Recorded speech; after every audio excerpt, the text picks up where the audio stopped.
you, Ernesto, for taking the time to discuss this quarter results.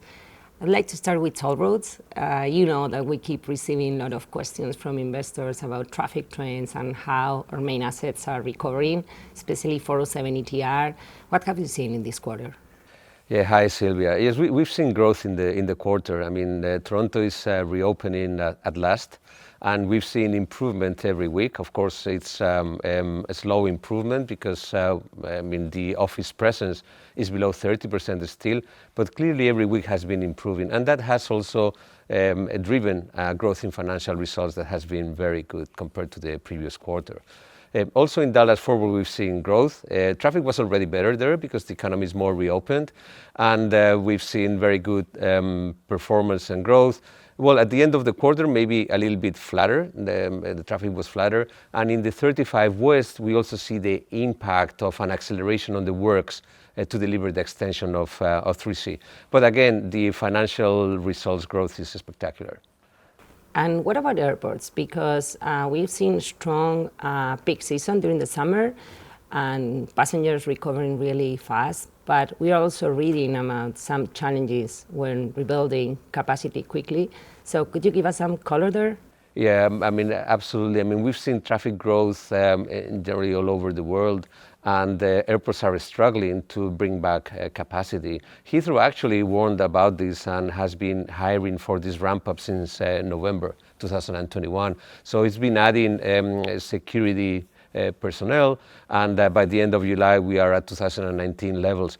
Clearly the bottleneck is more on ground handling. Ground handling is not only baggage, it's check-in, it's also help with airplanes on the ground, and this is driving the main constraint, because probably you're talking in Heathrow that capacity is like at 70% when traffic is like 85% of 2019, right? So we need to rebuild that capacity, and Heathrow together with the airlines decided to introduce a cap of 100,000 departing passengers per day. I mean, this is close to the capacity of 2019, when it was 120,000. So Heathrow could handle more, but the important thing here is not to have flight cancellations, have people really getting on their flights. So it's going to be close to the capacity we saw in 2019, but I mean, for resilience purposes, probably we're going to be a little bit lower until the fall. Yeah, and inflation, because inflation is another main concern that we keep seeing in the investor community, especially the potential impact that it could have in our construction business. But when taking a look to the margins, in this quarter, margins have kept stable. So what are you doing to manage that inflation? Yeah, I'm glad that you brought up inflation. I mean, first, inflation is helping a lot of the infrastructure, as we mentioned, so the great growth in financial results from the infrastructure at toll roads, airports is there thanks to inflation, right? And in construction, you're right. I mean, we manage the same kind of margin. A lot of things are going on, let's say, behind the scenes, right? I mean, there's a price review formulas in different countries. I mean, these have to be negotiated, but they're pretty much in place now by governments in some countries. We also did a lot of stockpiling ahead of this expected inflation surge. Also with own resources, we're managing that sort of thing. Also, we have claims in some contracts. So the effect in the accounts is that we have a lower margin now because we don't record revenues for these claims until they are signed off by the clients. And also we are having the impact of the cost and the cash outflow of these costs. The revenue collection will come in later, right? So we have this effect, but it's remarkable that we stood at 0.8% margin in this environment. Yeah, it's great.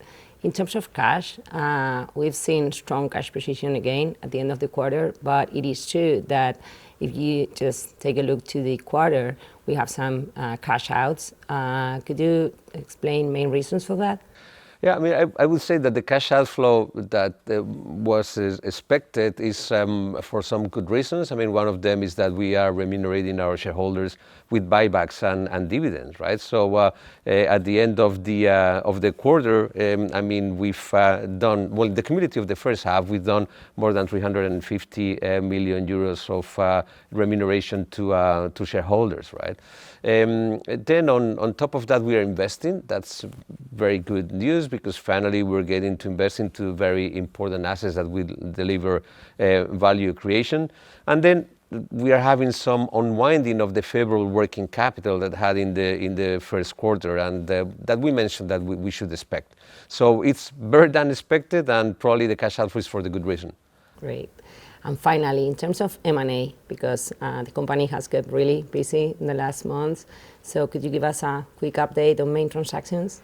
Yes, I mean, we did the financial close of JFK New Terminal 1. That's a big asset. It's been very successful delivery of the closing, and we're looking forward to develop that asset. Also, we had the financial closing of Dalaman, so these two airports that should bring growth to the company have been successfully financed and achieved the financial closing in due time. Also, we are looking to other opportunities, and in terms of divestments, we also go on with the finalization of the services divestiture. Thank you, Ernesto, for taking the hot seat today. Oh, thank you.